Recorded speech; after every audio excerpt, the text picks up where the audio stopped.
Hey, what up, everybody? Welcome back to Fandom Frequency. I'm your host, Will. We get into the entire multiverse of pop culture, movies, anime, TV shows, wrestling. We cover it all. So if you dig the vibe and if you love what we're doing here on the channel, click the buttons below the video. It really does help the channel out immensely. And today, a little bit late, of course, but better late than never before we get to this next episode in this series, one of my favorite series in the last recent few years. And I'm talking about House of the Dragon, of course, from the title and the thumbnail, episode 2. Man, so we're picking up with some big stuff here and just starting off with my overall thoughts on the episode. Let me tell you what, this was a very fucking good episode of the show, and I think just continues the overall quality of the show. We're picking up with the aftermath of Aegon's son getting murdered by Blood and Cheese, and all the things that come to a head with them actually ended up getting executed, of course, for the crime, and all the big fallout that happens from that, and all the chess pieces slowly moving forward in order for the Civil War to truly begin, and for the blood and for the bloodshed between both sides to truly grow. And it all starts with the confrontation between Aaron and Eric, or Sir Eric and Sir Eric, the twins. And when that whole confrontation goes down, that's just a whole physical almost metaphor for this civil war that we're all building up to in this season of the show.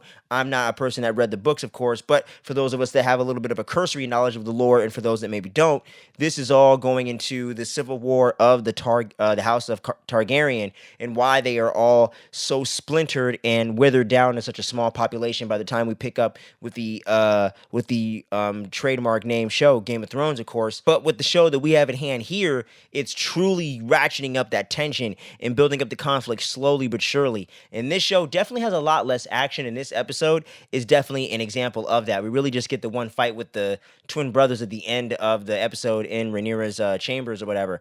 But overall in the episode, it's a lot of dialogue, a lot of just kind of building out the storyline and kind of dealing with the aftermath of that murder from the end of the last episode and everything like that. So yeah, so definitely a much slower vibe, not too slow to where it got boring, but I did think it kind of dragged in the middle of the episode a little bit there, because it was about an hour and 12 or 13 minutes long.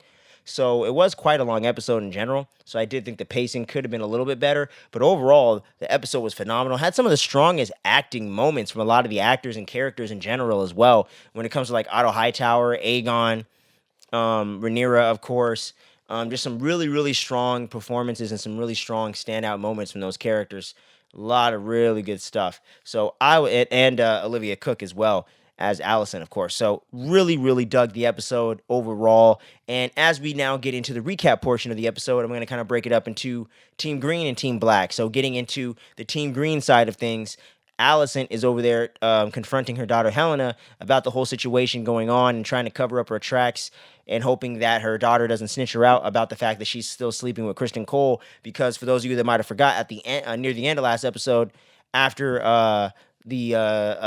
Helen's son was killed, she went into the room to go tell her mom about it, and then she was in there fucking and all that stuff. So she is aware of that, and she just pretty much skips over that fact. And Allison is telling her, after she talked to her father, Hightower, Otto, that is, about the fact that he wants them to go out and mourn publicly and have the grandkid's body paraded through the streets for people to see their grief and to fully go on their side and to go against Rhaenyra, since they're clearly the ones that orchestrated this murder. Because who else has such a deep hatred for them and will want to get revenge in this exact way? A son for a son, like the damn episode title was suggesting in the last one. So that was the whole thing there. And there's some doubt of Rhaenyra being the overall person that planned this out.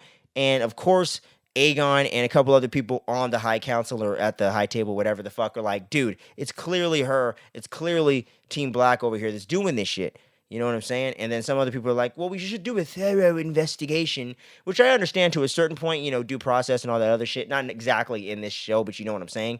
But overall, I thought it was kind of stupid, because there's clearly only one person that has that deep of a hatred for you and will want to kill that specific type of family member to begin with, when you literally just had your own family member kill their son. It literally is like, come on, dude, who else has an actual real motive here? They have to be the number one suspect at the very least, right?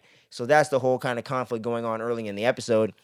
And going on from there, bitch ass Sir Kristen Cole sends Eric or Aaron or whatever the hell his name is, to go disguise himself and try to pretend to be his twin brother and go to use that to get close to Rhaenyra in order to assassinate her on the low. And of course, that all goes to shit. And Aaron or whatever was all like, I don't really know if I want to really do this. You know what I'm saying? Like, I don't know if this is really gonna work. And you want me to go alone? And he's like, yeah, dude, like, man up and do it. You know what I'm saying? Like, I need you to da da da da da. And it's like, come on, bro. Like, this is really risky. And of course, I figured it wasn't gonna work. And he's just being hasty to try to cover up his tracks in order to kill Rhaenyra quickly before an ultimate war goes on, because him and Alicent are trying to keep the peace. But I think he's just trying to look like the hero and get his glory and end the conflict so he can just stay there and keep fucking Alicent and all that stuff and keep being the bitch boy that he is. So that's the whole thing with Christian Cole's bitch ass right there. And then Aegon's going around losing his shit, getting all emotional over the death of his son. He's over there interrogating people, and once he finds out that Blood was involved, he kills him with a mace straight by ramming him upside the head with the thing. And then once he finally catches up to Blood, going against Otto Hightower's suggestion of actually conducting a real thorough investigation with the rat catchers in order to find the culprit and dispose of him on the low, instead of doing it publicly by hanging every single rat catcher in the town square for all the mothers and daughters and brothers and all these people to mourn the death of their family members in the middle of the street, because he's just this pissed off and like totally off his shit. Hightower confronts him about it, and then he ends up losing his title as Hand of the King, which he doesn't care anyway because he doesn't really like the kid. And the kid ends up revoking that title from Hightower and gives it to bitch-ass Sir Christian Cole, which is crazy. So that's going to be hella interesting to see where that's going to go as the season progresses on. But I know he's going to fuck that up in some way, because he definitely does not have the wisdom nor the experience nor the common sense to lead someone as a king or a leader into the right decisions in order to be the betterment of the realm. So this guy is definitely going to fuck it up in some way, and I just can't wait to see how he's going to do it. And then, let me see. Am I missing anything on the Team Green side of things, man? Damon's over there doing his thing, and they're pretty well aware that it's going to be him and everything like that. But I think that pretty much sums it up for Team Green. Now, over there to Team Black with Rhaenyra and everything, she's happy about the results of what happened with the assassination and all that stuff. But she straight up confronts Daemon and tells him, like, I can't trust you. No one can trust you, so you need to lay low and know your place, homie. Shut your mouth and know your role, rock style, and all that stuff going on. And then you got, you don't see too much of Rhaenyra as opposed to Team Green, though, on this one.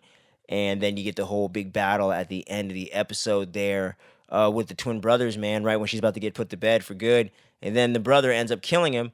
And then Sampactos himself and kills himself because he can't bear this to live with the fact, I guess, that he killed his own twin brother. So that all goes down, and now the table is set for the big conflict to go down anytime now. So it definitely wasn't the most action-packed episode by any means, but it definitely was a hella good episode of the show, and I'm really, really invested in, very intrigued to see where the rest of the episode is going to go. But I want to hear from you guys in the comments below. Let me know what you thought about this latest episode of House of the Dragon, sorry. And let me know what you think is going to happen in the next episode, because I think things are just barely heating up and they're about to get a hell of a lot crazier. So make sure you stay in tune on the channel. We're going to keep those weekly reviews coming. I'm going to try to get that recap as soon as I can right after the next episode on Sunday. So roughly around Monday, maybe Tuesday sometime next week, you should be looking out for that. And I'm about to go see A Quiet Place Day 1 later today. So you should see at the time of this recording. So you should also see that spoiler review by this coming Monday, the latest. So keep your eyes peeled for that. And then we're going to have the X-Men review series coming back, leading up 2 or 3 per week if I can stick to my plan, in order to lead up to Deadpool 2. And then we're going to do a whole entire video just dedicated to the overall X-Men franchise, kind of going into it, maybe a ranking of sorts. So we'll keep you posted on all that cool content. And we're going to have The Bear that just dropped as well. We're going to have a review for that sometime next week, hopefully, if everything goes according to my plan. And then we're going to have those weekly recaps of The Boys coming at y'all as well. The Boys might be a little bit late, because I am working a lot of these Fridays, but depending on what time of the shifts and all that kind of thing for my day job, might be able to get those out sometimes on Friday, maybe even Thursday night. Other times it might be a little bit later into the weekend or the following Monday. We'll see how that goes, but we're going to be covering the entire season 4 of The Boys as well. So we're going to have a lot of TV content coming at y'all, X-Men content coming at y'all leading into July, so make sure you stay tuned. Don't sleep on any of this dopeness we got on the channel, and we're going to catch you again on the next one. Thanks for watching and sticking around to the end, and we appreciate you. Much love. Peace.